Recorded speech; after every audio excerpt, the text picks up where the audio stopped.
Hello and welcome to the Goldenrod Podcast, to bring you some of the latest and greatest Pokemon news and a few laughs along the way. As always, I'm joined by fellow Pokemon enthusiast Conor.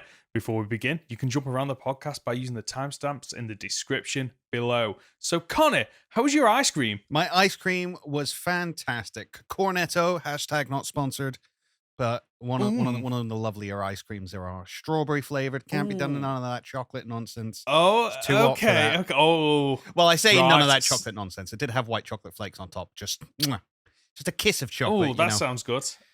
That sounds very fancy, very posh. I don't know why. Raspberry and white chocolate, that always makes me think it's like posh. It does a little bit. It's got that feeling of a higher end restaurant.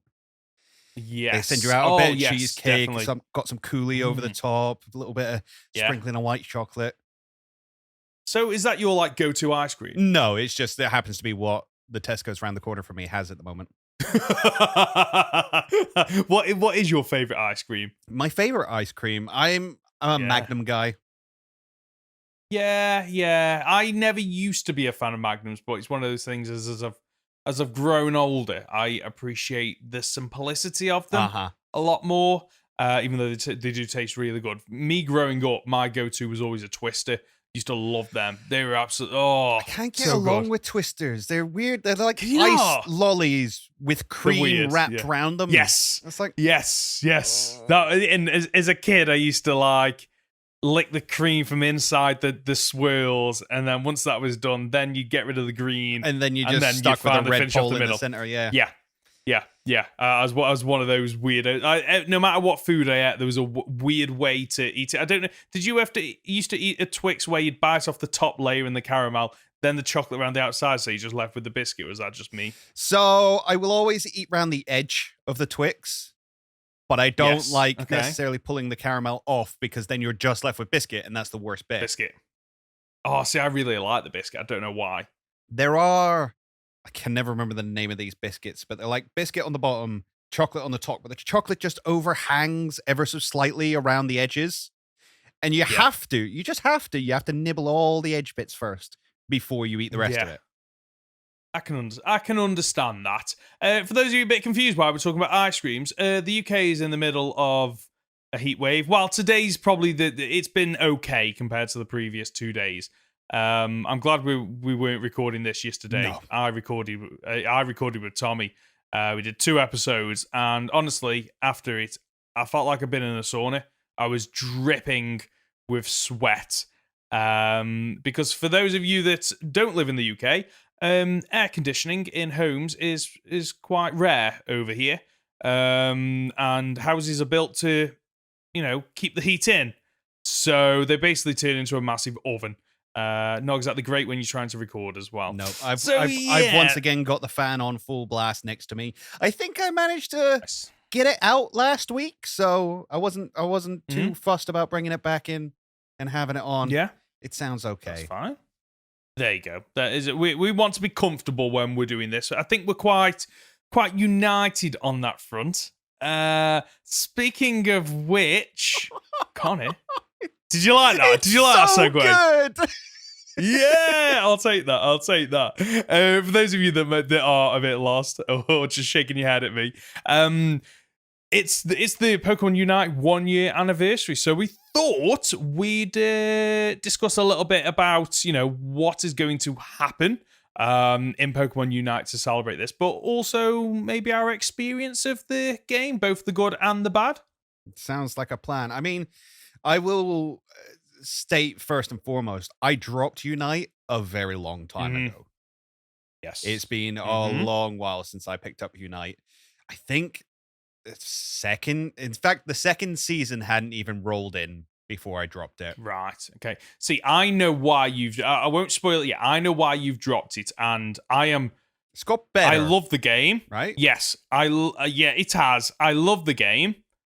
But all your criticisms are still valid. Right. To this day are still valid. So, obviously Pokemon Unite came out 1 year ago. What were your thoughts on let's try and separate this out. What were your thoughts on the gameplay? So, I've never been the biggest fan of MOBAs.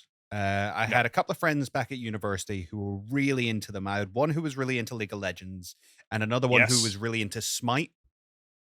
Smite, yes. Right. So I take it from that you're quite a fan of MOBAs. I only started playing MOBAs. Could you explain for our audience what a MOBA is? Oh, yeah, I couldn't tell you what it stands for. Multiplayer online battle arena, I believe. Oh, okay. So basically, if you don't know what a MOBA is, typically it's teams of usually between 4 and 5. You have multiple lanes. In those lanes, you have towers that you have to defend from the opponents. And in order to win, you basically have to destroy all the towers. That's basically the simplest way to do it. There's a lot of other things that there's typically like different heroes with different abilities, different ways to upgrade. You've got minions and perks that play a part in that. So that's basically what a MOBA is. Yes. So you've played. How many of them have you played? So I've never played League of Legends, even though because the reason why is because I think it's gone on for too long for a newbie like me to jump into it. To be quite honest with you, that's fair. The first one I played, I think, was Dota 2. Like the original MOBA.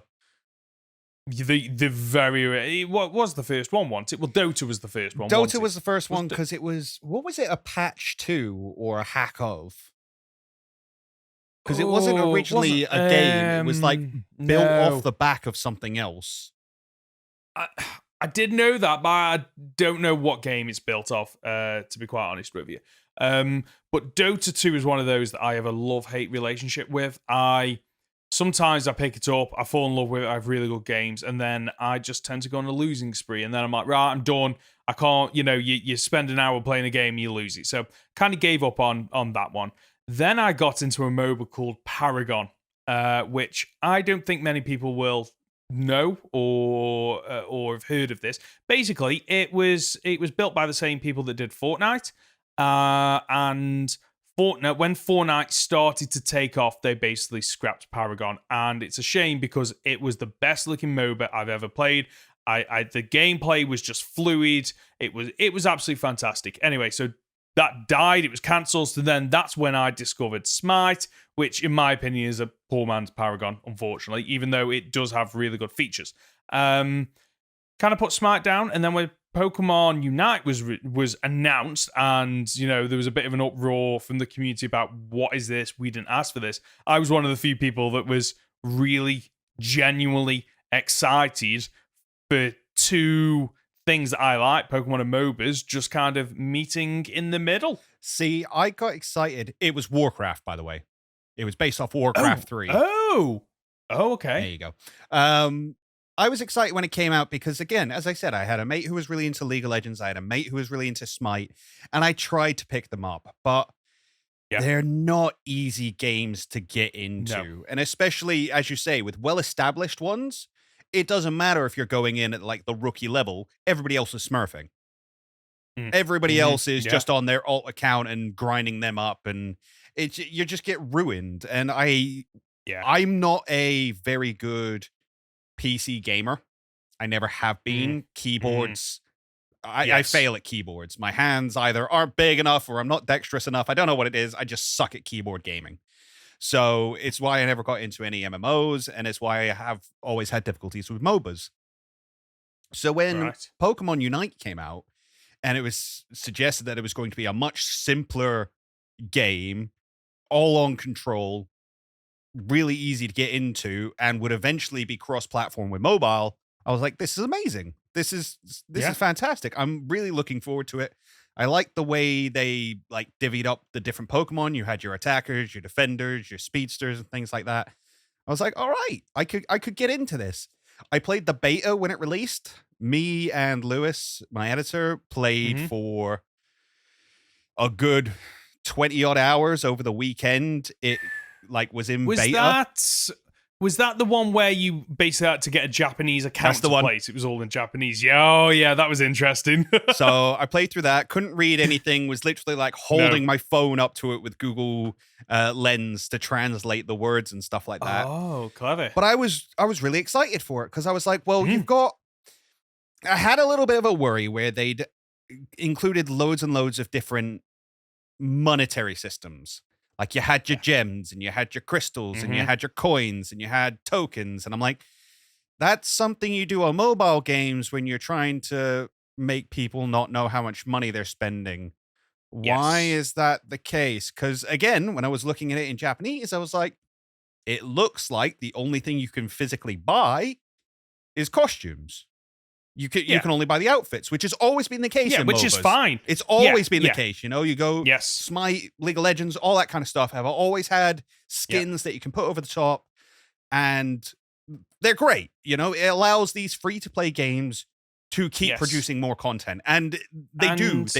They produce. Yes. I think MOBAs produce more content than any other gaming genre, really.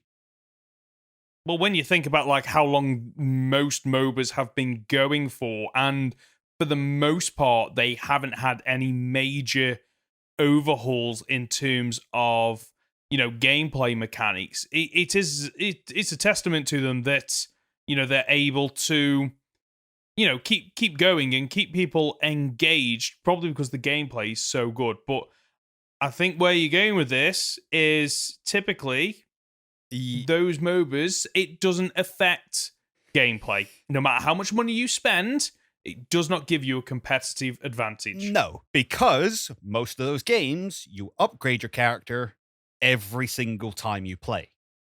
Yes. Especially like League of Legends is one of the ones I know specifically.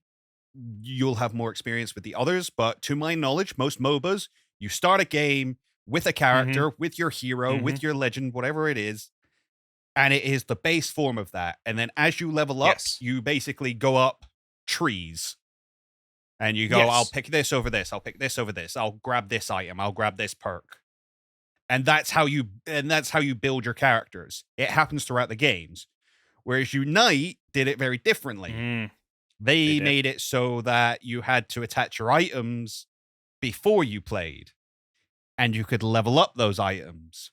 Which means before the game even started, your Pikachu could be worse than someone else's Pikachu. But Conor, how would you upgrade said items? Well, usually you're supposed to play the games and you earn points and then you spend those points to upgrade the items. And that's fine. Makes sense.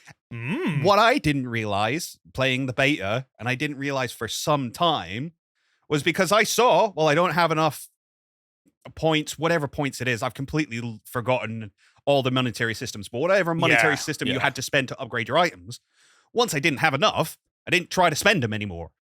So I never saw the little hint box that said, ooh, by the way, if you don't have enough of those points left, you can always pay. And that's when it suddenly became a case of, and I think it got broken down to like, if you wanted level 30 items, which is eventually what you'll need to stay competitive. Yes. Yeah. It was like 200, 300 quid, something stupid. No, that much. Because of the exponential nature of it. Because it got more and more expensive to upgrade as it went on. That, And once I realized that, I was like, okay, I'm not sure I'm comfortable with that. That was kind of one of the things I really hoped you weren't doing. Yeah. And it does make a difference. So I'm at the point in the game where I've got about 6 to 9 items that are fully ranked, and I've not paid a penny to upgrade them.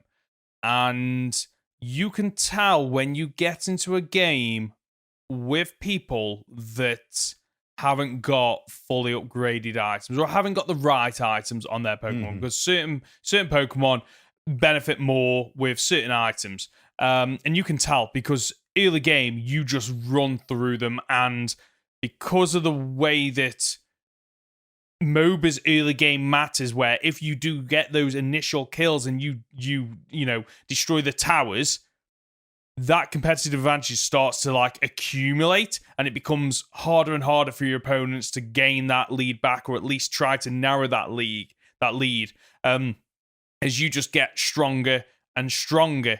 And so when I first started Pokemon Unite, I think one of the reasons why I did so well to start with is because I think it brought in a lot of people that didn't know what a MOBA was, and they saw it more of a I've just got to kill as many opponents as I can.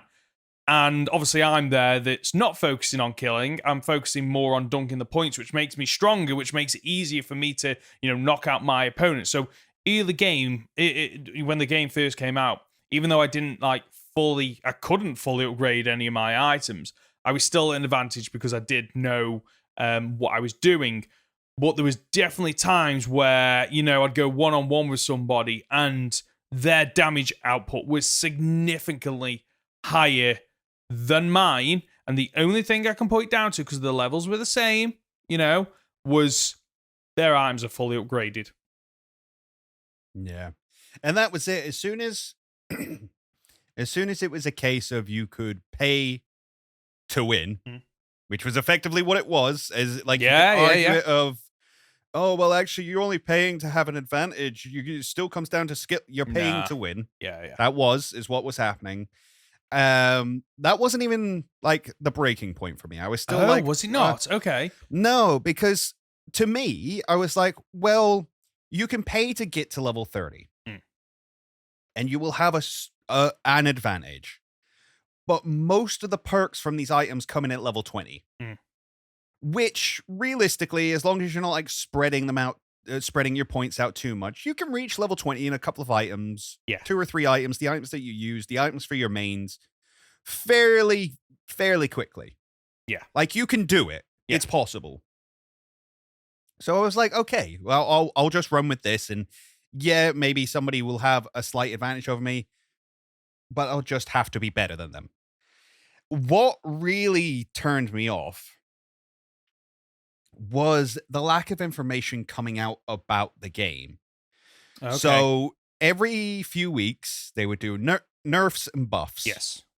And they would say, Garchomp, Gardevoir, and Lucario all got nerfs, and Charizard got a buff. They didn't tell you what got buffed, or how much, or what by, or like, they didn't tell you, Gengar's cooldown has gone from 1 second to 2 seconds after using Sludge Bomb. And it's just like, this is really important information. Yeah. And instead, you're leaving it to just people on YouTube to go out and test this and work it out for themselves. Oh, wow. Which was annoying in and of itself. But what I really, really, really didn't like, and it was when Blissey came out that I finally pulled the trigger and dropped the game. Okay. Because I just got into playing Eldegoss. Yes. I bought Eldegoss. I really liked Eldegoss. I couldn't die as Eldegoss because I was such a good healer, and I really liked playing that support Pokemon. But Blissey was coming out, and Blissey was also a support Pokemon. So the week before Blissey comes out, Eldegoss gets hit with the biggest nerf ever, so it's completely impractical to use, so that when Blissey comes out, if you want to play a supporter, you need Blissey on your team. And that was the point when I was like, no, okay. I'm sorry, I'm not investing my time, my effort, and in some cases, my money into building up these Pokemon, learning to play these Pokemon, for you to go, well, actually, the one we're bringing out follows the same niche, so we're going to make the one you're playing now worse, so that you have to buy the new one. Yeah, I can. So, like, to play devil's advocate a little bit with MOBAs, it's not just Pokemon Unite. Any MOBA, it's a constant, balancing act of, they introduce like a new weapon or something like that, and it has consequences, and then they do have to constantly tweak and keep up with the meta and stuff like that. But the problem with Unite, as far as I can see, is they're not doing that for balancing reasons, or they might be, but it looks like the main reason they're doing it is because a new Pokemon's coming out. If you want to keep up that, that streak and ranked and get higher or keep where you're at, well, you're probably going to want the newest and best Pokemon. And the only reason it's the best Pokemon is because the other Pokemon that can compete with it in that same, support or all-rounder or whatever class will nerf the other ones. So then that new Pokemon comes out and you go, well, I've got to have that Pokemon. And if you've always got to have that latest and best Pokemon, well, then you're going to need the in-game currency in order to buy that. But the in-game currency doesn't actually come that fast, unfortunately. So, well, you're probably going to be able to choose the new Pokemon every now and again and cherry pick the ones that you want. And if you can't afford it, well, guess what? Just give us your credit card details and you can get whichever one you want. In fact, there was even a point where, because they cap how many coins you can earn per day, so it actually got to a point where you physically could not have earned enough coins. If you spent all your coins, you physically could not have earned enough coins between one release and the next in order to buy the Pokemon. Yeah. And it was like, this is purely a money sink. Yeah. And that's the way you're presenting it. That's the way you're wanting it to be. And it's got all the same addictive qualities that all mobile games have. Yeah. Oh, you log in and you get this reward, and then you got to go through these menus and collect all this stuff. And then you got your daily challenges and this, that, and the other. And it's like, So one of the things that did, by the way, we will come on to the good stuff about Pokemon Unite, because there is some good stuff in there that I do want to touch on. But before I don't hate this game by any stretch of the imagination. I really enjoyed it when I played it, but I just can't play it anymore. And these are the reasons. Yes. I think one of the things that really annoyed me was the season pass, the battle pass, whatever it's called in this. Now I did get the first one because I was like, well, it's a new game, I'm excited to play it, and typically, it's a free to play game. If no one invests any money in it, well, that game's going away, unfortunately. And there are whales that will invest a lot of money, but at the same time, when it first came out, the battle pass was on offer. I thought, you know what? I enjoyed, playing the beta of it, so I'll invest a little bit of money. It wasn't a lot of money, but what annoyed me was they kind of split the terminology they used wasn't very. It didn't explain very well that season wasn't the season. Yes, the season wasn't the season. What you were paying for was part of the battle pass for part of the season, if that makes sense. So, which is, I was really confused when it was like, well, you're still in season 1. The new Pokemon and the new things have come out that you can earn, but you've got to buy the battle pass again. And I was like, well, hold on a second. I thought I bought the battle pass for the season. No, it turns out you bought the battle pass for the first part of the season. I was like, okay, well, there's no way I'm paying that again. And one of the reasons why is because that only lasted, I think, 30 days, something like that. Yeah, it was something stupid. And the season's like 3 to 6 months. Exactly. And then you look at Fortnite, for example, where I have bought battle passes on that because I do enjoy that game. And again, the money gets me the things, the costumes that I want to wear, which are very few and far between, but I have put a little bit of cash into it. And that battle pass, though, lasts 2 to 3 months, sometimes 4 months, and it lasts a really long time. You get loads of different features for it, and it's very obvious when that starts and ends. And the great thing about the Fortnite one, it might not be everyone's cup of tea, but if you buy one, typically you can earn enough points to roll over the next 2 or 3. So actually, you probably only need to pay £15 for the year, and you get the full battle passes. Whereas Pokemon Unite, I dread to think how much it's going to cost to get a battle pass for every single part of every single season throughout the entire year. And when you couple that with all the other things you can spend your real money on, it's a bit, it's greedy, ultimately. Yeah. No, it is. And when it got announced, and it was announced that it was being run by Tencent, people were immediately like, this is going to be a money grab. I've never heard be of prepared. Them. So I haven't got it in front of me, but yeah, people were kind of aware of Tencent and what they do. Are they predominantly like free-to-play mobile games? As far as I'm aware, yes. Right, which, like, as far as I'm aware, yes. I'll say this about the company. They've pulled together a beautiful... A hell of a game. Yes, I definitely agree. The way the battles flow and the functionality of it all, the different mons, none of the mons feel the same, which other MOBAs I played, sometimes... there's several mons that you play. Several heroes that you play. I'm like, oh, it's very similar to the one, the other one that I've been playing as. Whereas Pokemon, they all feel very unique in the niche that they play. One of the things that is a huge selling point for me on Pokemon Unite is matches are only 10 minutes, and you can play some of the matches that are only 5 minutes. Whereas most MOBAs, 45 minutes to an hour.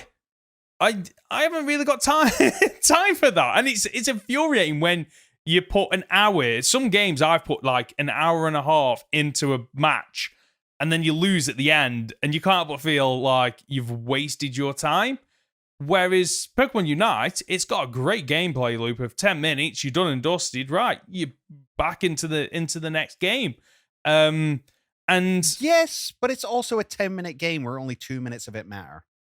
The final 2 minutes, yeah. The final 2 minutes are all that matter. Yeah, so that is one thing that, for the life of me, I cannot understand why we've still got Zapdos. So every MOBA has that. Every MOBA has a powerful catch-up mechanic. Yes, some kind of powerful monster that in some way typically buffs or benefits your team that early game you cannot touch, but late game it can make the difference between you gaining the lead or keeping your lead. Zapdos ultimately makes the first 8 minutes pretty much not count for probably 95% of the games I've played. Typically, if you get Zapdos, you're gonna win. And for the life of me, I still don't know why they haven't changed that. Like I don't know if you've played one of the quick games where it's Avalugg in the center. Now that's who's almost impossible to take down. Yes, but one thing I do like about that is it doesn't function like Zapdos. Basically, it defends your zone. So once you defeat Avalugg, basically it creates a shield around your zone, so it stops the opponents from scoring in it. And for the life of me, I can't understand why they haven't changed Zapdos, because it basically comes to because your goals were already doubled in the last 2 minutes anyway. And then it's a case of all your goals are now undefended. So it's basically Rotom on acid. It's like just overkill. and for the I heard a lot of YouTubers complain about like the last 2 minutes. Just it's a Zapdos game, and it's only been the last maybe 3 months when I've picked it back up that I found myself in that zone where 8 minutes you're doing really well, you've knocked out most of their zones, and then they just get lucky, they steal the Zapdos last minute, and then go on to win it, and it just feels downright dirty that it does that. I would be okay if they nerfed it slightly and it was a case of, okay, it only makes the 2 closest goals undefended or something like that, just to balance it out in some way. Yeah, that's another gripe, isn't it? The blooming Zapdos. Right, have we got any other gripes before we move on to the good stuff? Any other gripes? Again, I tried to log on recently. The amount of like collectibles and stuff is just way too much. It's the amount they charge for the skins is disgusting. Yeah. $30. Was it $30 for Ninetales skin at one point? No. For a digital asset that you don't own. You don't own something it. Stupid like $30 or $40. Nah. So yeah, I'm not happy with the amount they charge for those things. I'm trying to think of things that just I don't know. Okay, let's move. No, I've got no more gripes. Okay, let's move on to the good stuff. So obviously, your MOBA experience and then coming into this. What are your thoughts around like the MOBA experience of this game? So it's limited. Yeah. I from the other ones I've played, it is limited. The fact that you've only got like 3 lanes, or you've effectively got 2 lanes and a jungle. Yes. You know, it's very odd. I think the jungle is limited in and of itself. Yeah. I think the lack of minions Yeah. to also defend the tower is odd. Yeah. But that's why it was accessible to me. Yes. Yes. It's very simple. Yeah. And I've seen people play this with their kids and stuff and both have a great time. And it's easy to pick up. Yeah. And the Pokemon almost give it that accessibility because you're like, well, it's a Pikachu. I know what a Pikachu does. It does electric attacks. Yeah. And I know like it'll if I see Thunder, I kind of know what Thunder does. I know what Electric Web does without having to have an in-depth knowledge of this game in particular. Yeah.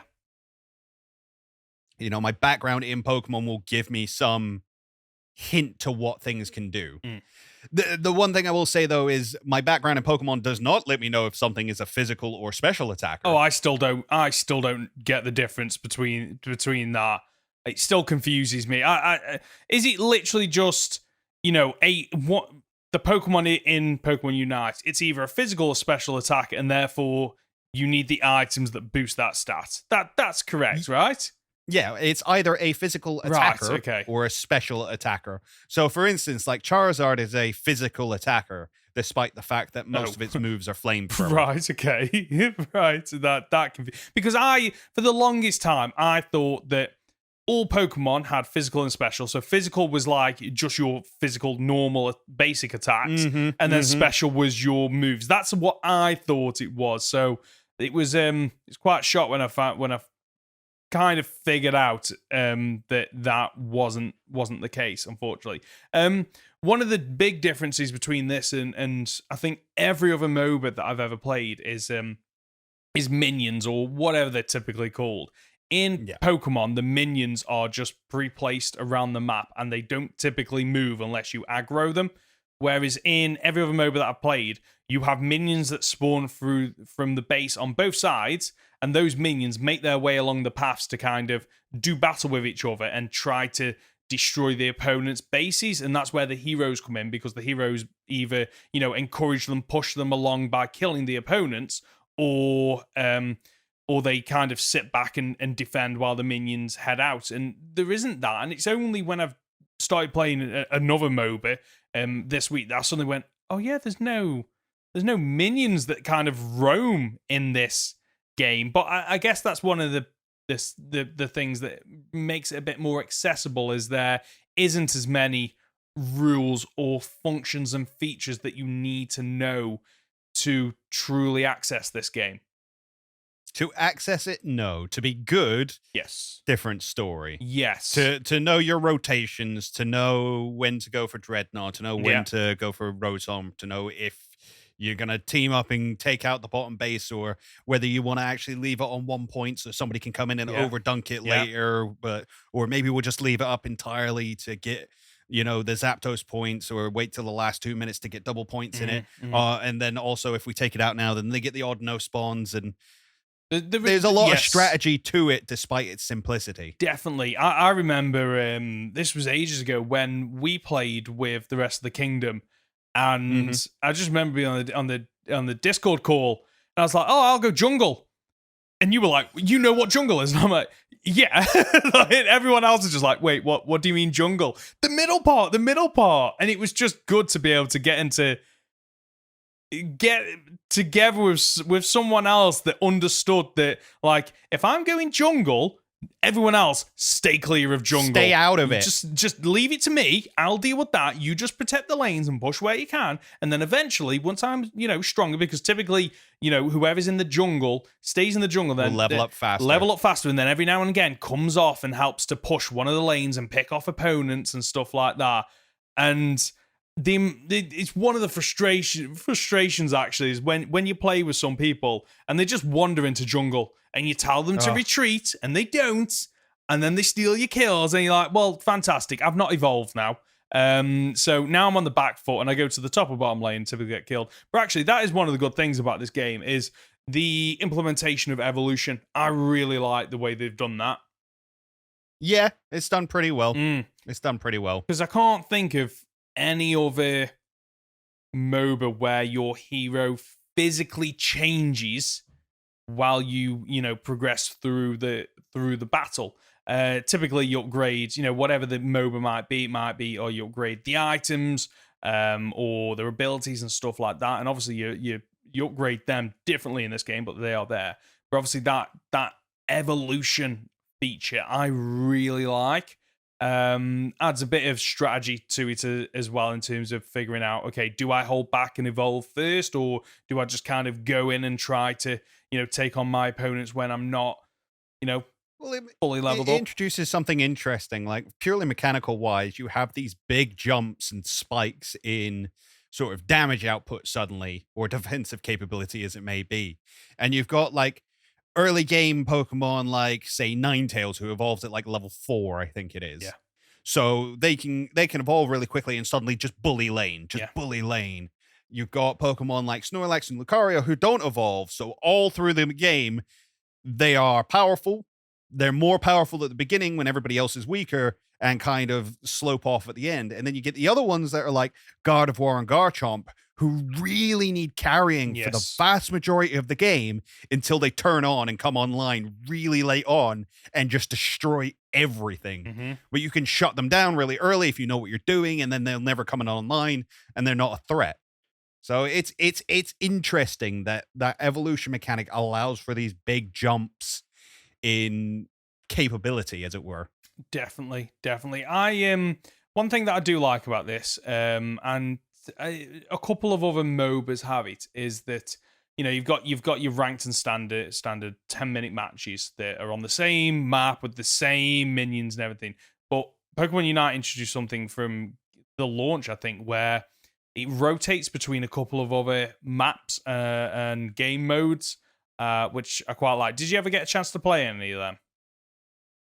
No. So, to my knowledge, at least when I was playing, the only map, or the only different maps that you could play, and the only different game types, was in the short games. Yeah. Was in the 2-minute games. Then you had slightly different game types. You had different maps and stuff like that. That's the one where you found Avalugg. Yes. Yeah. But the main game was just it was the main map. Oh no, that's still the case. Like when you're on standard and ranked, like that you are still playing the same map with the same Pokemon as you did when it launched. But there are a couple of quick matches, like you just mentioned, the one with Avalugg, the one with all the the traveling platforms that just speed you ahead as well. And they've got a new game mode, which I absolutely love because it's just chaotic, and I love chaotic games where so it's the same map but the smaller version, and when you knock out certain Pokemon, you can become them. Yeah, this is the one where I saw people running around as like Regigigas. Yes. Oh, yes. It was so much fun because you're basically playing as an overpowered Pokemon that can't dunk, but just cause absolute chaos with how much damage they can do, which gives a good reason for going out after the bigger ones. Because if you just leave your opponent to take them down, suddenly they've got an Articuno or Regigigas or something really powerful, and it gives you the benefit of a second life. So if you knock out Regigigas, for example, and then you're running around as Regigigas, and you're on a time limit, if your Mon gets knocked out, it reverts back to its original form, which basically means you've got an extra life. So it's a really, really fun game mode, and I am liking the fact that even a year on, they have introduced a couple of extra game modes. So hopefully they will release more in the future. It'll be interesting to see whether or not they change the map up anymore. Most MOBAs typically they make changes and tweaks to the map over time. Sometimes it's not massive, but I have played a couple of MOBAs where they've completely overhauled, like Paragon that I was talking about earlier. They completely overhauled the map, like from scratch. Like it was a completely different map with completely different like lane lengths and jungle areas. So it does happen every now and again. I think Smite has like 3 or 4 different maps now as well. Oh, does it? Or at least the last time I looked at Oh, yes, because it's got like one of the ones I used to like was single lane, so there's only one lane. And obviously you've got, I think, 3 or 4 heroes battling it out on each team for one lane. It gets really chaotic. I think one thing I'd like to see from this is maybe a 3-lane version at some point. it. Mm-hmm. Maybe, 3 lanes, maybe 15, 20-minute game time. So, for those people that do want a more traditional MOBA experience, they can go on that. I think I'd quite like that. I just want more speedsters. Just bring speedsters back and actually make them relevant. Yeah, like it's the speedster thing's a bit of a strange one for me because I do play as some of the speeds. So Zeraora, I quite like that, and Greninja isn't technically a speedster, but I kind of think it should be because of it's a bit like for me, the speedsters tend to be the ones with abilities that allow them to get in and out quite quickly, and Greninja's one of them because of double team or smoke screen. So there was a point where speedsters got completely eliminated from the game because they're designed to play jungle. Yes, but you just ran attackers in the jungle. Yeah, you just ran Cinderace or Greninja in the jungle, and if you didn't, you lost. Yeah. I love using Greninja in jungle, and I think it throws people because that's not its recommended place now. But whenever I go Greninja as top or bottom lane, I typically just get slaughtered. Whereas if I go jungle first, it means that I build up enough power, and then I get to go off and do my own thing. I think one thing I would like to see is more diversity in the not the held items that you power up, but I can't think of the terminology for them. The items like the eject button and the X attack and stuff like that. What you're saying. Because it has gotten to the point where basically everyone just uses eject button just to get in and out, and it's a bit of a shame when there are 5 or 6 other items, and yet nobody. They just aren't as good. It just aren't as good. The great thing about eject button is it just allows you to either get into the action quicker or get away from the action quicker. That's it. It can be used offensively or defensively. Whereas some of the other, which none of the others can. No. They're not as adaptable. No, exactly. And unfortunately, the other, like the potion at this point, just like early game it's good, but late game it is useless. There was a point where I was playing and I'd see potions on people and be like, noob crap. Yes. Oh, I've had that before because I typically play ranked, and I play on a Thursday, typically with British and Soul over on Twitch. But then throughout the week, I typically play on my own, and it's gotten to the point now where ranked games, I either win or lose, obviously, because that's the only way you can do it. But the thing that infuriates me is that 90% of the games that I lose, I'm MVP, and you look at my score and my kills, and I'm like, if I was on the other team, or if everyone was as good as me, we'd have won that. And it's getting to the point where I'm starting to get really frustrated with ranked, and it's one of the reasons why I stopped playing, because I probably went on, I think, a 10-game losing streak where it wasn't because of me losing. It was because I was in a bad team who I wasn't sure if they didn't know how to play or they were just playing with mons that they're not used to. I mean, if you're playing with a mon that you're not used to, surely you go in standard, right? You're supposed to test in standard. Exactly. And it just got to the point where I just remember just sitting there going, "Why? I'm not even enjoying this. Why am I playing?" And I deleted it, and it took me quite a while to come back to Unite. And I'm kind of getting to that same point again where I'm losing more than I'm winning, but I'm not losing because of my actions. And I'm still I'm carrying the team, but there's obviously only so much you can do on your own in a MOBA because ultimately it's a team game. And it's just starting to get a little bit frustrating. One thing I do like about this game is, the slowly building up the roster of mons. And every mon feels unique in terms of how you play them, and I do like the different functionality. So you've got the attackers that are basically glass cannons. You've got the defenders who can tank hits like nobody's business, but they're not the strongest. You've got the all rounders that do a bit of everything. Like I went through a phase where I absolutely love playing as Garchomp. Because like you were saying earlier, just the way I played it, I could level him up quite quickly. And once his attack's up, and if you've got the item that increases your attack every time you dunk, it becomes a bit of a powerhouse. Used to love that. Obviously, well, there was a change of meta at some point that stacking items became a must. Yes. Oh yeah, I remember right at the very beginning of the game when it came out, people were like, stacking items maybe not the best thing forward, because at least back then you weren't really scoring that much. No. Like games were a little bit backwards, they were a little bit forwards. You weren't really progressing either way until like the last couple of minutes, unless somebody was getting washed. And now it's a case of like, no, stick a buddy barrier on, stick a score shield on, stick on a stacking item and just dunk, stick your 2 points in, stick your 1 point in, just get those going, because it does ramp up so quickly. I still don't know how that works, because I run the dunking thing on all my mons, so like the more I dunk, the stronger my Pokemon gets. But I'm still not sure how that works in terms of, is it whenever you dunk, is it the number of times you dunk, or how many items or orbs you dunk per the dunk? It's every time you dunk. Oh, so there's no benefit to building up 40. You might as well do one. Yep. Oh, okay, that's good. That's good to know moving forward then. Oh, this is making me want to play a little bit of Pokemon Unite. Which Pokemon would you like to see? Arcanine. I'll throw that one out there. I would love Arcanine to come in as a speedster. Oh, okay, yeah, I like that. Any others? Either that or Yamchamp. Oh, yeah, that'd be cute. Yamper and Bolton to come in again as a speedster. Yes. I just want some doggos. Or Furfrou in as a defender. Yeah, I can see that. Do you want your dog Pokemon? I do want my dog Pokemon. Okay. So, mate, dogs will bring me into most games. I started playing Magic the Gathering as soon as they released the dog set. Really? That's your weakness, is it? It is a little bit, okay.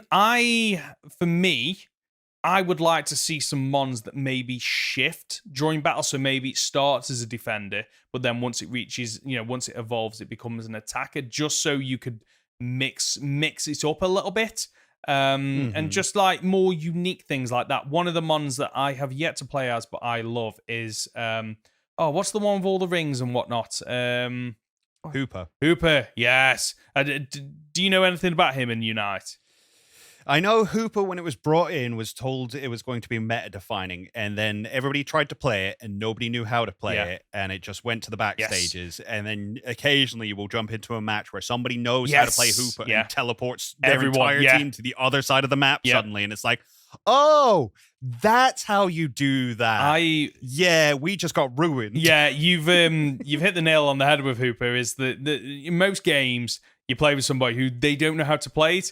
And then every now and again, you get somebody who, like you say, is teleporting your entire party where they need to go, switching things around, moving items. Every now and again, you get a really good Hooper player. I think one thing I like is, a couple of more mons that are a bit more advanced in terms of, they're a bit more difficult to master, but once you get an understanding of what's under the hood, they're a lot more useful. I think in terms of mons, I'd like to see as well. Obviously, I'd love to see Meganium is probably a tank. I'd imagine it'd be quite a tanky mon. That maybe one of those mons that's tanky but also helps to heal your team. I think that'd be quite useful. That makes sense to me. Yeah. In terms of other mons, I would love to see some Pokemon that have split evolutions or can change. Go on. I was going to say, I was going to bring this similar thing up because when I used to play Unite, I played with Baker. And we would play for like 4, 5, 6 hours throughout the night kind of thing until stupid o'clock in the morning, and then realize we'd been shouting at each other for 2 hours. Probably should give it a rest.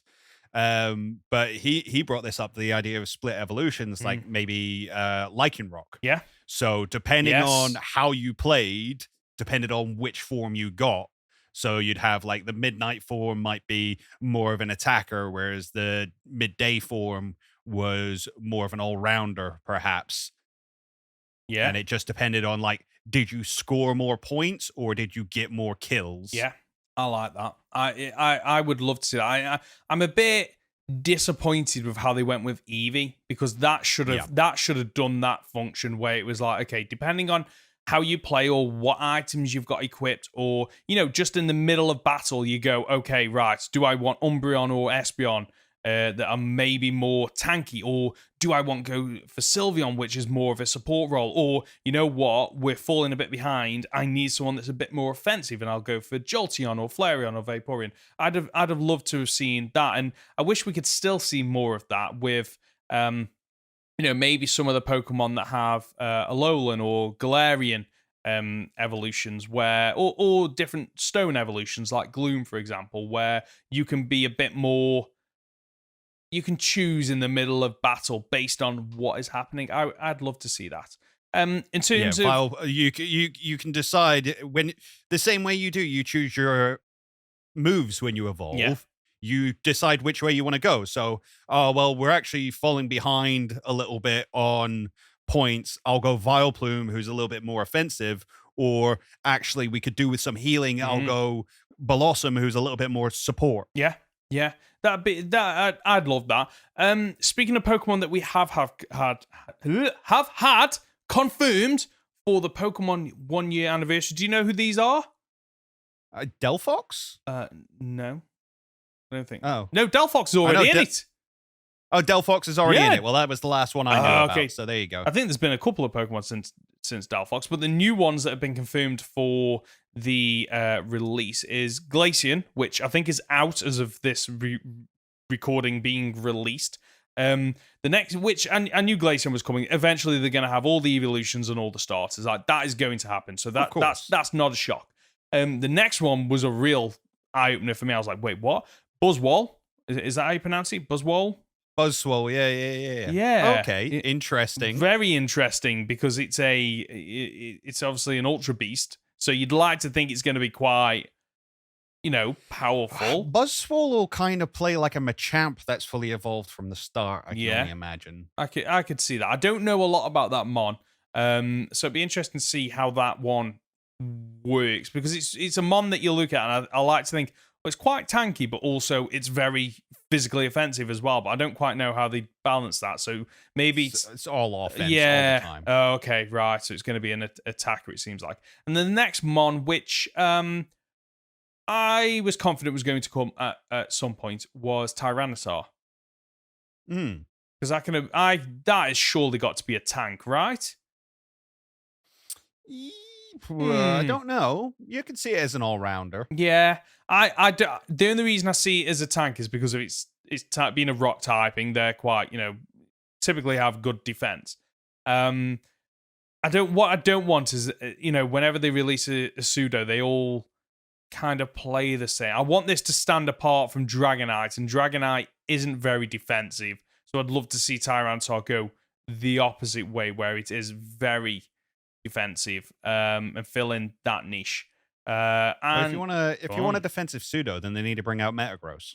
Oh, I was thinking about this the other day. Actually, I would love that.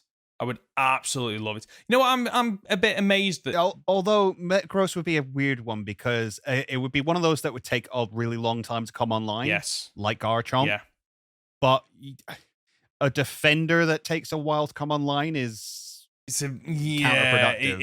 It is a little bit. Because typically you need your defenders at the start and you need your offensive mons at the end. That's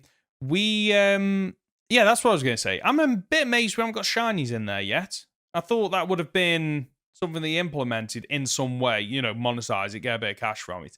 I'm a bit amazed we haven't got that. I'm surprised it's not even just a skin. Yeah, exactly. Well, yeah, exactly. So we also have, as part of the 1 year anniversary, 3 other mons that are coming, but they haven't been announced yet. So they'll all be available from September. Have you got any guesses as to what you think they might be? I am lost. Honestly, I couldn't even imagine where they'd go. I think there's going to be probably another evolution. I think that'll probably be one of them. I think one of them will probably be a starter, and maybe one of them will be a legendary Pokemon. How quickly do you think they will include a Scarlet and Violet Pokemon? When's that come out? November. Okay, I surely it's got to be, the same week. Probably the even. Okay, you reckon that soon? I even mean a week before or a week after, because a week before allows you to get to grips with one of the mons and be, I love this mon. Oh, I can get this mon in the new games. I'm going to do that. Or after, because it's kind of a reminder to people that, the game's out, by the way. You can go and get it. Oh, this Pokemon's in it. I surely, like, if I was their marketing team, I'd be hot on that and going, yeah, we need at least one mon from the new games in Pokemon Unite around launch time. Yeah, I mean, there's you've asked me what Pokemon I want to see in there now. My head is full of things like Hisuian Zoroark would be really cool to see in there. Yeah, a Alolan Exeggutor would be really fun to see in there. Oh, that'd be fantastic. That would, just because of its size and how that would function. Obviously, they'd figure it out, but that'd be interesting. I don't think. But that's about as much as I've got to say on that series. Okay, fair enough then.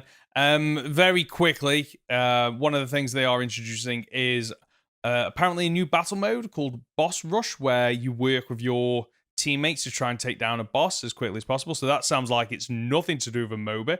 So that'll be interesting. And then all the other anniversary stuff is basically just things you can wear, which is just Pokemon Unite in a... Things you can buy. Yeah, spend your money here today. Hey, that's basically it. Right, okay. Shall we move on to Pokemon Journeys? Let's do it. Let us do it. So, as always, me and Conor are going to discuss the latest 3 episodes of Pokemon Journeys that we have watched. Hopefully you are following along and can take part. So episode 17, kicking it from here into tomorrow. I did not like this episode. Okay, how come? Couple of reasons. Okay. Team Rocket are like, I don't understand what they're doing. In this episode at all. They're kind of wasting time, and I was not a fan of them. Okay. And Go is the worst. Yeah, he's a bit of an ass in this, isn't he? He is. Like, what? I really, really did not like him. And I get like the story you're trying to set up here. Yeah. But it was just pushed way too hard. He's just so rude and mean and unpleasant. I've got one of the quotes from him, and I've just put brilliant advice from Go, who says, if you can't do something, give it up. Fantastic advice to be giving to children watching this show, don't you think? What? Well, it's obviously meant to be the wrong advice, and that's the whole point of it. But what really wound me up was that Ash never calls him out. Yeah. And like, Go is being downright mean at parts to Score Bunny. Yeah. Where he grabs him by the face and it's like, you can't do this. Yes. Stop. And I'm like, come Ash, on. Like, step in. Because it's a bit annoying. If it was any other trainer, he'd have done it. Exactly. Yeah. If it was some rando on the street, he'd be like, "Oi, what you doing?" Yeah, I absolutely agree with that, and it's a bit infuriating, really, because like the Darmanitan's in there, like, and it kind of seems to take the big brother role at first, and then it starts to laugh at Score Bunny. So surely the way around that is maybe have the Darmanitan be the bully in that scenario, and kind of just. Like basically making out the Score Bunny's like the worst fire Pokemon, and Darmanitan's more like, go, choose me. Like, I've got fire moves ready to go.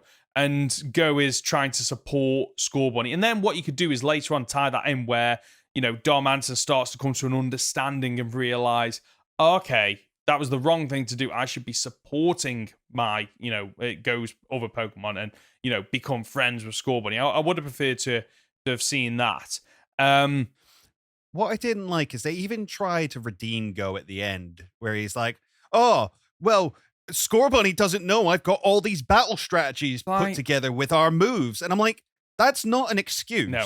Just because you've planned to have quick attack and double kick doesn't mean this poor thing who is trying his absolute hardest to learn Ember And you can see it in his face. That's all he wants. He wants to learn Ember. Yeah. And you're just not supportive of it. And it wound me up. Yeah, I can really understand upset that. me, actually. I can completely agree with that. And it shows the difference between Ash and Go, where Go's talking about all these battle strategies and stuff. And we might not know this, but as far as I'm aware, it seems like he's not spoken to Scorbunny about these tactics yet, whereas Ash with his Pokemon, when he talks about the tactics and the plans that they've got in place, it feels a lot more like, yeah, I've sat down with the Pokemon, I've kind of gone through the strategy, we're on the same wavelength, and that's what we're going to do. And it's completely a complete, difference to how Go seems to be going with his Pokemon. And I think it kind of, I think this season is going to end up with Go realizing,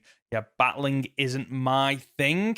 It's not his thing, but he failed to be a partner this episode. Yeah.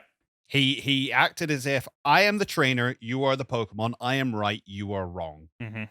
And it's just it's not how it is. And I get it, he's book smart. He hasn't got the emotional capability that Ash has. That's why they complement each other so well. Yeah. Which again is why I'm so annoyed that Ash didn't step in. Yeah. Go learnt his lesson, quote unquote, on his own. I don't think he learned his lesson by the end of this, which is also kind of annoying to me. Just because he's like, oh, well, I actually figured out a way that you could use a fire move because I'm that smart. It's like, yes, you should have come together on this. There should have been more here. Definitely. I think. Go on. No, it is. I'm just going over the same thing again. Okay. And I'm wound up. I've got a few notes outside of the Scorbunny story here, but I want to keep on this Scorbunny train that we've got going on, because Scorbunny evolves, and we get Reboot, and straight away Reboot just isn't. It doesn't seem interested in Go, and being. It kind of like walks away, and you get this look, and it's like, oh, okay. Like I'm trying not to spoil it because I know what comes in the next couple of episodes. But he's a moody teenager. He is a moody teenager, but part of me thinks. So I had two thoughts. One is, oh, it's the new Charizard, right? Like how Charizard was in the original. But one thing that I liked is that, okay, how Raboot is in the next couple of episodes is directly related to Go's attitude this episode. So at least it feels like, despite, the Ash not pointing out and Go being an absolute jackass, at least in the next couple of episodes, I kind of thinking, okay, they made Go like this for a reason this episode, and there's a through line in terms of, character growth and development that is yet to come. At least I hope that's what's going to happen. I don't know. My worry is that, like, he evolves into Raboot, and then that's just it. It's like, oh, well, now that you're being sassy, I'm allowed to be sassy back. I was like, that's not the lesson you're supposed to be taking away from this.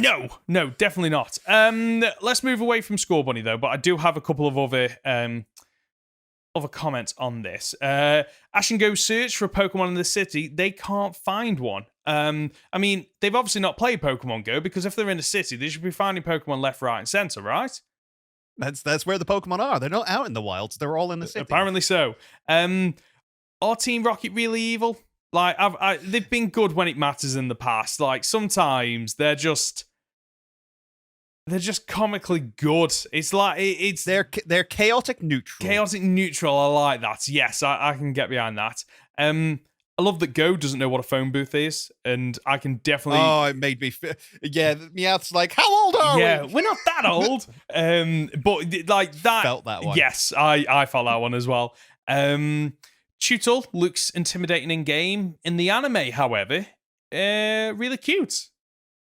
Yeah, Chutel's adorable. Yeah, I'd happily have one of them. I like the way it just bites onto Jessie's hair all the time. It's so cute. Oh, is this the episode where she launches it by flipping her hair? Or is that a later one? No. Is that a later one?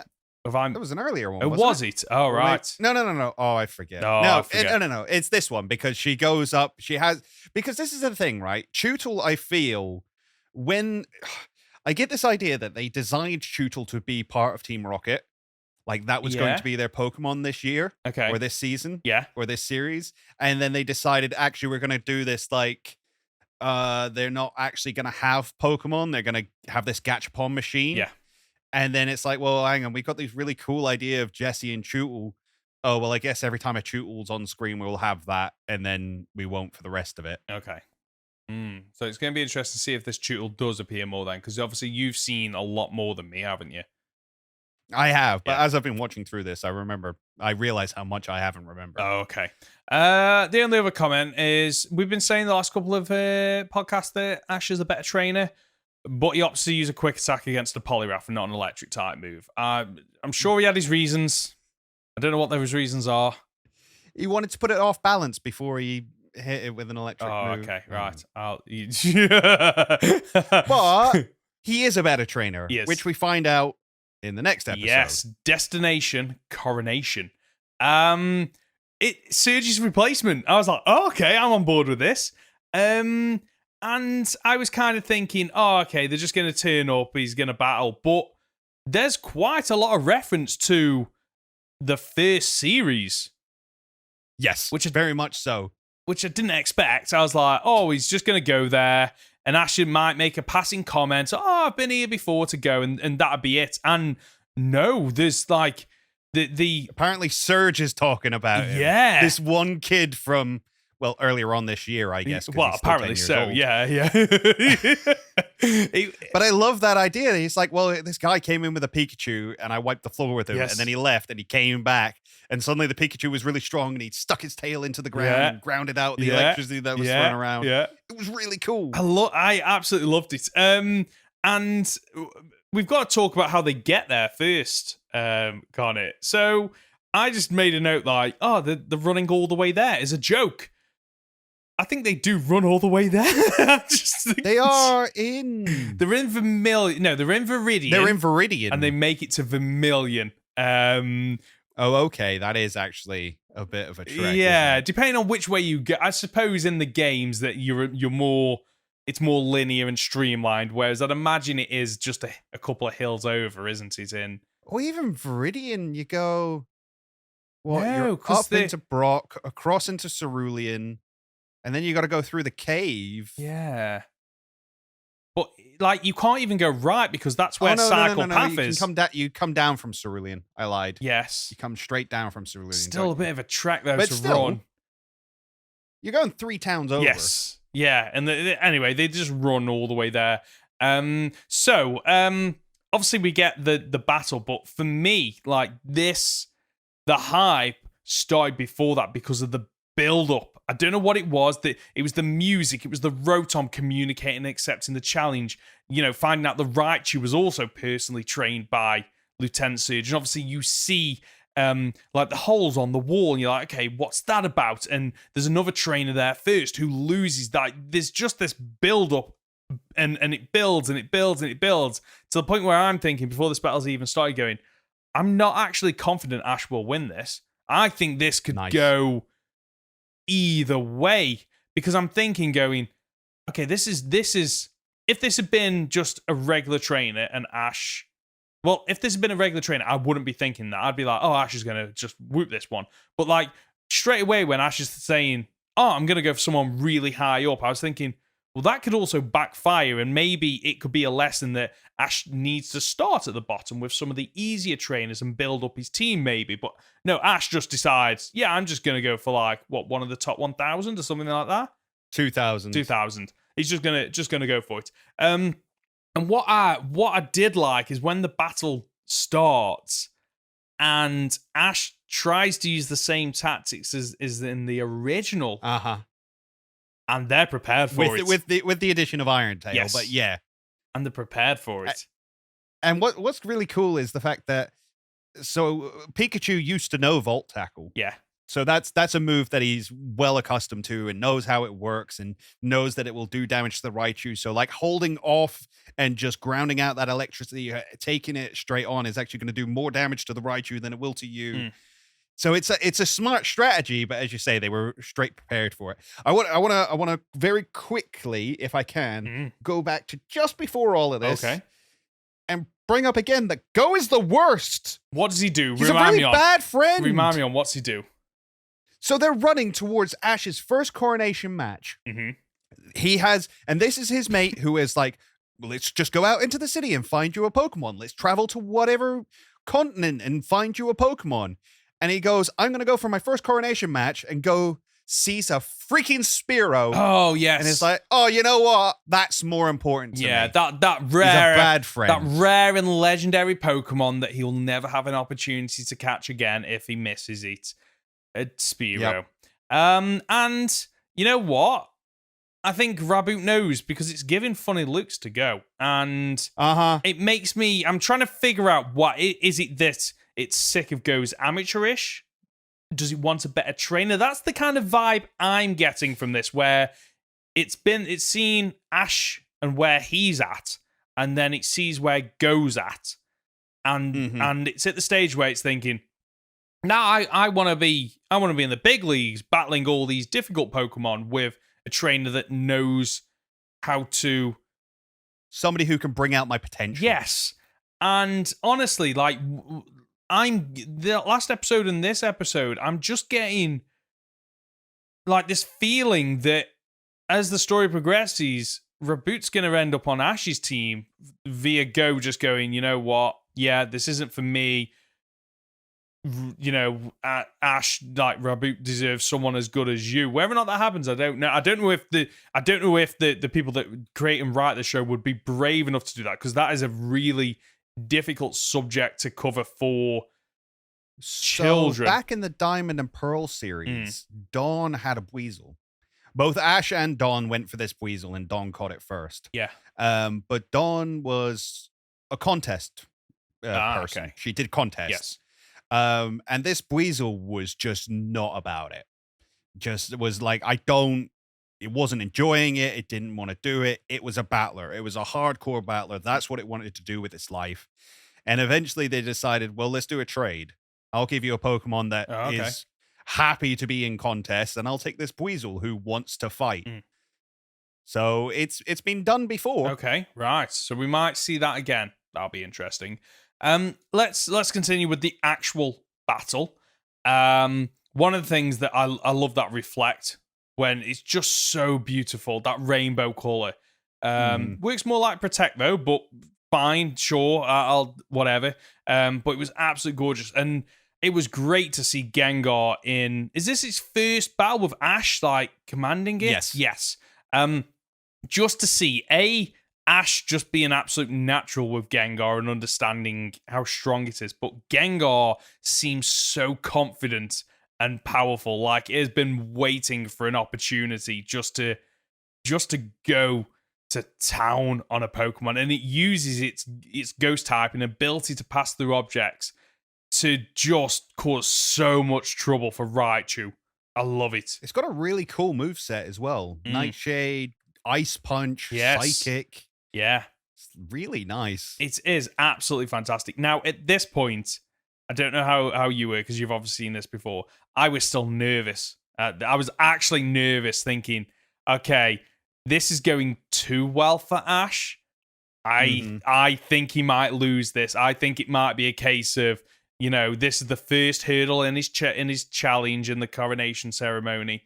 Well, he never wins the first gym. No, typically not. No. So of course she brings out the Electrode. I'm like, okay, right. This, because I was thinking, what is the second Pokemon going to be? And I should have clued in, because obviously there are the holes on the walls, and the Electrode comes out. And I still haven't put two and two together as to the Electrode and how it's going to battle. And then it just it's like a pinball. It's just ding ding ding ding. It just all, and it makes sense for that Pokemon, like how it would. Electrode is very fast. Yes, and it makes sense how it would use that momentum and just being ground, so it can just go to really cause issues, and it does for the Gengar. I mean, I don't know why the Gengar doesn't pass through the Electrode, but yeah, I did think because it's using Rollout, which is a rock type move. Oh, see, this is why I love doing this with you, because you point out things that I don't know or don't Because I think thought about the it. exact same Yes. thing, and I was like, wait, is it using rollout? Because that's technically a rock move, and that would mean you couldn't pass through it. And then later on, she does go, Electrode use rollout. I was like, yes. Okay, right. That makes sense. And it does make sense why rollout would do that much damage to the walls, because those of the that follow the games, rollout increases in damage each turn. Mm-hmm. And it's like the perfect move for Electrode, because it just, especially in the anime and how it is slightly different than the games, where because of its, roundness, it can just build up speed and keep going.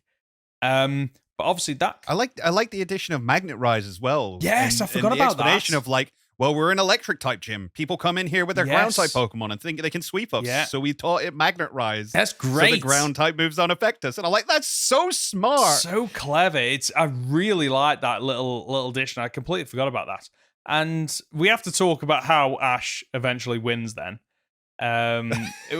Thinking outside the box, Thinking as he does. So Pikachu jumps on the Electrode and starts to run the other way, which causes Electrode to become confused, I'd imagine. I guess. Yeah. I don't know. Just disorientated at yes. least. So Ash ends up winning, and one of the nice little additions I liked was Ash wins, but then Electrode can't control Aftermath. Has the ability Aftermath, which is really I love when they bring abilities into the game, into the anime. It's a nice little addition that, again, I didn't expect. It makes me question. It seems like it's not something it can control either. It's just automated. No. It's like when it builds up too much power or takes too much damage, that's just what it does, and it probably explains why the gym is in such a disrepair. Yeah, to the point where the two helpers, whatever their names are like hoovering up glass. But that'd take forever. Yeah. Just the state of that gym. And it makes sense. The gyms would be an absolute mess, just with the different Pokemon, the different abilities, the different attacks that they use. Like if you bring, like I know she mentioned about, having Magnet Rise, and that's because Pokemon come with ground type moves. But that implies that, trainers will come in and use, moves like Earthquake that surely just wreck the entire arena. And I can understand why, probably why they need cleaners on hand, to be honest with you. Well, she has a fight at the beginning against that trainer who she beats. And it's her Raichu that blows all the glass in the ceiling out with its electric moves. Yeah. And then you see the Rotom come in through the broken glass later. It's a nice little addition. I love that. So Ash wins, deserves the win, and shoots up in the rankings. So he's already jumped 7,000 places or so. Yeah, so Ash is not messing around. He's already off to a fantastic start. And it kind of, what I love about that is it shows Ash's character, whereas other trainers might go for people who are more their level. And to be fair, that is what Ash does. He is better than, a lot of the people in that bottom couple of rungs probably will be, new people starting out. And Ash has been on several journeys. But I think it's one of the something to praise the writers for, where they think, right, okay, let's try and mix this up, and Ash is more competitive and capable, and let's let him go against the more difficult trainers, and therefore we can have better matches as well on screen. Mm-hmm. Yeah, he doesn't have to just fight randos in the street. Exactly. He can hunt down people effectively. Mm-hmm. I love it. Let's move on to the next one. A talent for imitation. I think this was one of the episodes I told you I was looking forward to. Oh, okay. Right. Tell me more about it then. Set the scene. So I like this. I like this ditto. I like Team Rocket. Mm-hmm. Okay. I think they are portrayed really weirdly in this season. Okay. A lot of their comedy doesn't necessarily land for me. Like in the last episode, or in the first episode we covered today, the one with the evolving into Raboot, they do this whole like game of, let's say something evil, and the first person to say something good goes out. Yes. Like I wasn't into that. Yeah. It wasn't funny. I understand that I'm not the target audience for it, but it wasn't funny, and I don't really get where they were trying to go with that. And they do the same thing in this episode where like James turns around, he's like, oh yeah, I sniff my feet to calm down. I'm like, what the? Okay. What are you going on about? But I like them breaking character. I like them doing good things. Yes. They are fun to be around when they do good things. And some of the animation for them is gorgeous. Oh, yes. When they do like the real nice close-ups and they're all in that dark shadow and stuff like that, it's like, ooh, you go, animator. I like it. Yeah, absolutely. It's just to kind of so basically what's happening is Ash and Go decide they get tickets, don't they, to see the filming of something with a God of War.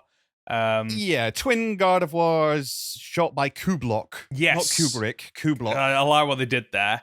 And one of the God of Wars is actually a Ditto and doesn't actually have the Ditto eyes to start with. So does this imply that basically any Dittos that transform and are imperfect, usually the eyes give it away? So okay. So this is something that's wound me up for years. Okay. Right. The original episode with a Ditto in it was the copycat episode. Yes. And that Ditto couldn't transform properly. That kept its face. It couldn't mimic properly like all other Dittos can. Okay. It failed to transform all the way. Unfortunately, people loved it so much that it's kind of crept into it's kind of always a thing, except from sometimes when it isn't. Okay. You know, it was one of the things that really wound me up in the Detective Pikachu movie. You've got the Ditto who transforms into a human, which is like, that's dodgy territory. I don't know we need to get into. It's wearing glasses, isn't it? It's wearing glasses and takes off the glasses and had the eyes. And it's like, no, that's not how Ditto works. Yeah. All Dittos can do it. It was one who couldn't. And then this one, to be fair, is having stage fright. Yes. Is having anxiety attacks, basically. Yeah. Because Kublok is insane. Yes, he's not the best director. What I do like about this is the fact that it's stage fright, nervousness, under pressure, whatever it might be. It isn't just the eyes that get affected. It just can't perfectly replicate another mon to the point where at one point it becomes like a chubby Glaceon, doesn't it? Chubby Glaceon, you get the Salamence with the curly spring tail with the flower on the end. Yeah, I love that. I love where they can just play around with the Pokemon designs a little bit. And obviously this causes Team Rocket to use it, as they would, as an opportunity to steal other Pokemon. And at one point they do it to Pikachu as well, where they do, Pokemon under the hat or whatever it is. And what I did love is the fact that Ash straight away knows that's not my Pikachu. That is not my Pikachu. And he doesn't budge, he doesn't back down.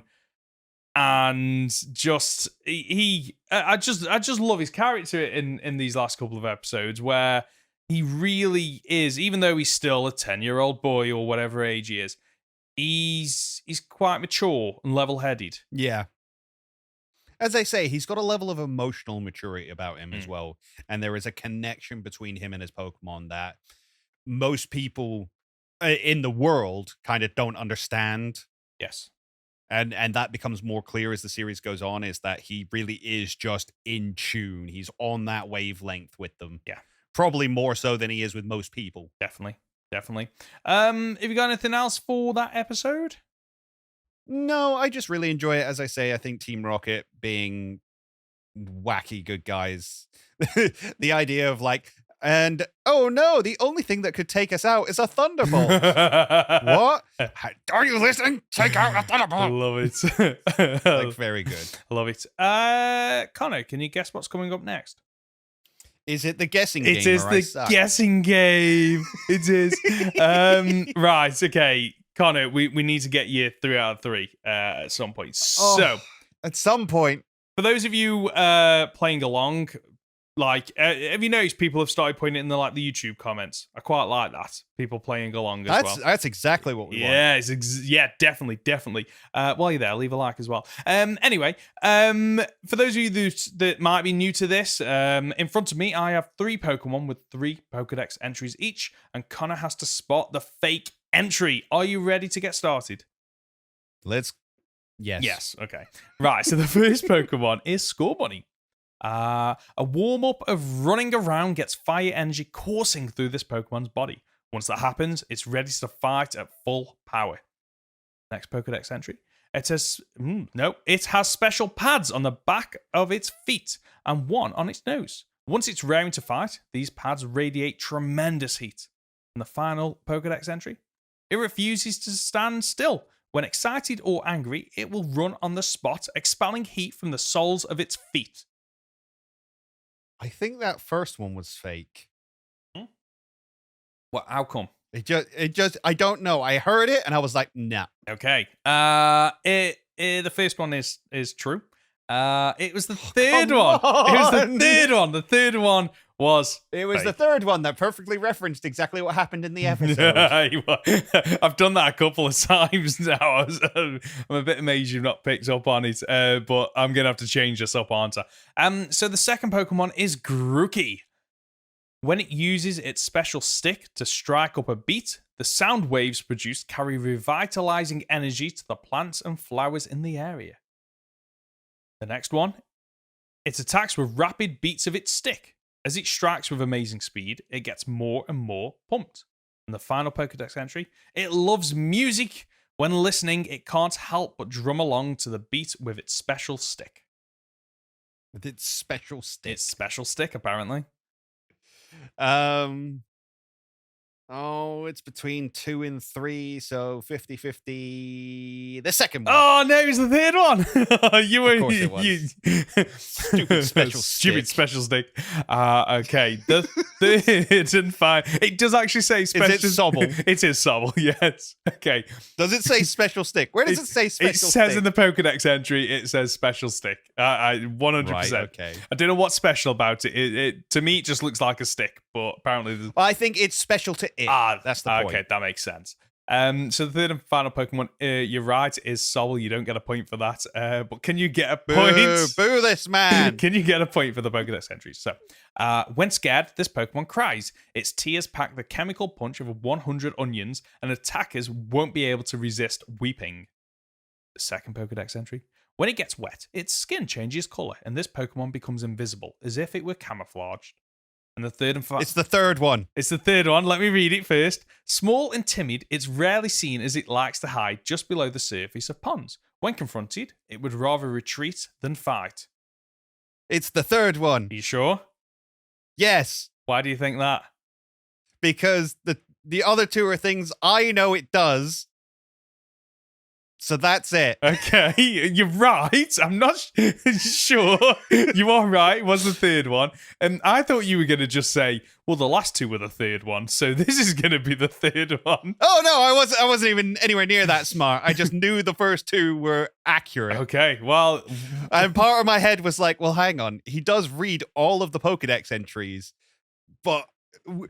I don't know if you would reword something that's in the Pokedex entries. So, for instance, yeah. So that's kind of what I've got sometimes is a case of like, I know that's true. Okay. Not necessarily I know what the Pokedex entries are, but I know that it cries and causes other people to cry. I know that it can kind of turn invisible in water. Okay. Yeah, so well done. Typically, you're right. What I don't do is like take 3 Pokedex entries and reword one because then technically I will try to write something based on the description in Bulbapedia or something like that. And then I'll scroll down to the Pokedex entries and I'll pick out 2 true ones. And there've been a couple of times where whatever I've written comes dangerously close to what a Pokedex entry already is. So I have to go back and change it because I don't want it to be so similar to the Pokedex entry. I want it to stand out and definitely be fake. So 1 out of 3. But a convincing 1 out of 3. But a convincing 1 out of 3. You definitely knew what you were doing on that last one. So you just need to apply yourself next time and bring that to all 3 and you'll nail it. Every school report I ever got. Brilliant. It's really smart. He just needs to apply himself. Okay. Just apply himself. Oh, brutal. Right, okay, let's move on to letters and comments. We've got one question this week from YouTube.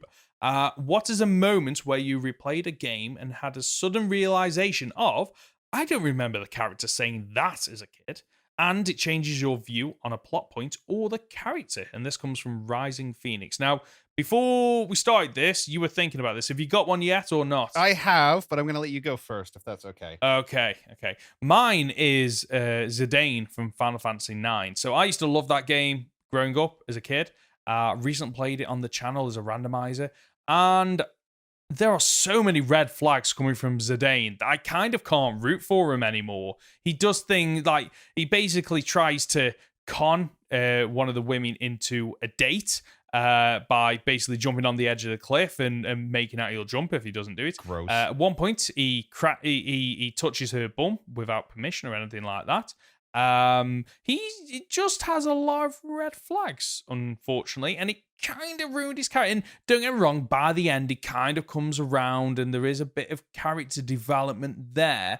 But by the end of the game, I still can't tell if he's interested in the princess because, you know, fame and fortune, or if it is just the latest fling and he's gonna move on. So it kind of ruined the character for me a little bit. That makes sense. I mean, it was a different time. It sucks to say, but it was a different time, and it's from a different country. Yes, which I'm not saying it happens over there, but from how it's portrayed in anime, for example, makes me think it's quite, at least it's prevalent, or at least that's the portrayal of it is not frowned upon as much. Yes, exactly. Whereas you couldn't get away with that over here. Like that is and it was like what 20 odd years ago. I'm not saying that makes it okay. I'm just saying no, definitely not. As an explanation. Yes. What about yours? So mine is slightly complicated because there's very few games that I've gone back and played from my childhood. I was like, oh, Spyro, is there anything in there? But nothing that's like changed the way I view the game. But I've been recently watching through the Halo series that's come out. Okay. Right. Yes. So it's pretty good, actually. I'm really enjoying it. But there's, without spoiling anything for any of you who want to watch it, there's an artifact, which is quite clearly a Forerunner artifact. And when Master Chief touches it, it activates. When other people touch it, it doesn't. And it's changed my way of thinking about a line that was in Halo 3. So this is what I said to you earlier about this being tangentially related to the question, but it has changed the way I think about that game. So in Halo 3, right at the very end, Spark 343 turns around to you and says, you are Forerunner. And that always meant to me, the humans are the ancestors of the Forerunners, which they kind of are in a weird roundabout way. When the Halo rings went off, which were designed to wipe out the flood, the Forerunners suicided them basically and took themselves out. But they left a genome behind that eventually became humans. So humans are Forerunners. Whereas I'm watching this series and it's like, oh no, you're a blessed one. And it's like, well, does that mean that Master Chief himself is Forerunner and not humans are a Forerunner? So yeah, it made me change the way I think about those games now. And I will say I never really played through, I think I got most of the way through 4, never played 5 or anything past that.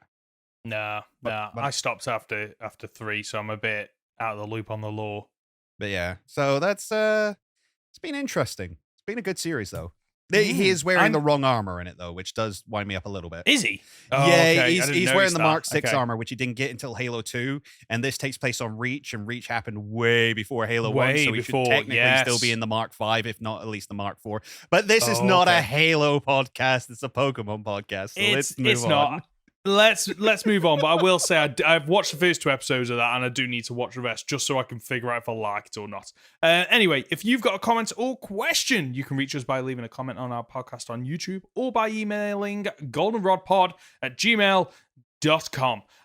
Let's quickly touch on what we're working on this week. I'm honestly not sure. I should have my collab coming out at the end of this week. Either today on day of release of this video or tomorrow or sometime over the weekend.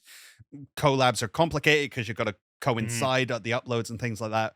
But that should be done. And I think it's I've really enjoyed the script that I did of my channel. I really enjoyed the work that we did over on Toby's channel. Lewis has gone above and beyond with this one. It's incredible. So my video covers theoretical physics. Ooh, okay, right, okay. Jeez. And he's had to illustrate theoretical physical concepts. He's done a fantastic job of it. Like, it's amazing. I'm looking forward to all the responses to this one. I think it's some of the best work we've ever done. Okay. Great. Okay, I'm looking forward to when that drops. I've just dropped my blue tack. I'm not. I just like to fiddle with stuff when I'm talking. No, I'm the exact same. I have a stress ball that's in the shape of a Pokeball that was made for me.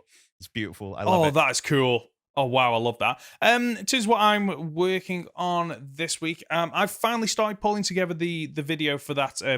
The worst team to take on Brock. So done the script, recorded the script, edited the script, thumbnails done, and now I'm actually just pulling together the video, which hopefully maybe next week. Have you started to notice quite how long these projects take for us to get done? Like, I never realized until doing this podcast where it's like, what are you doing this week? Same thing I've been doing for the last 2 weeks. What are you talking about?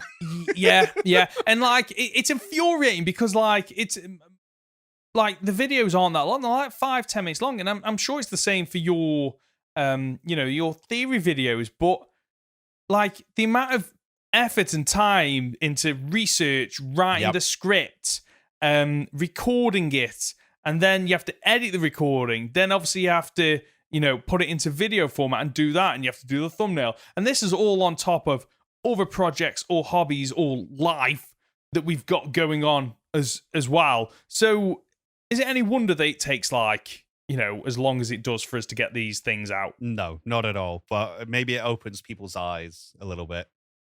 Yeah, please, bear with us. And that's the show for this week. If you've gotten this far, you're just a top dollar, aren't you?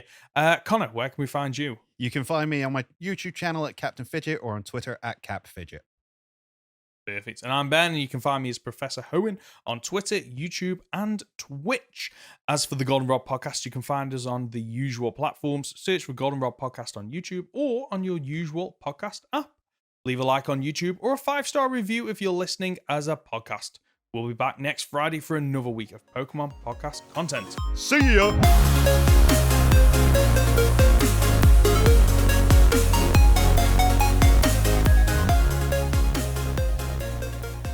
I'm going to edit you out again. Oh, you absolute monster. I want it. I'm having it. It's mine. You can have it. Well done.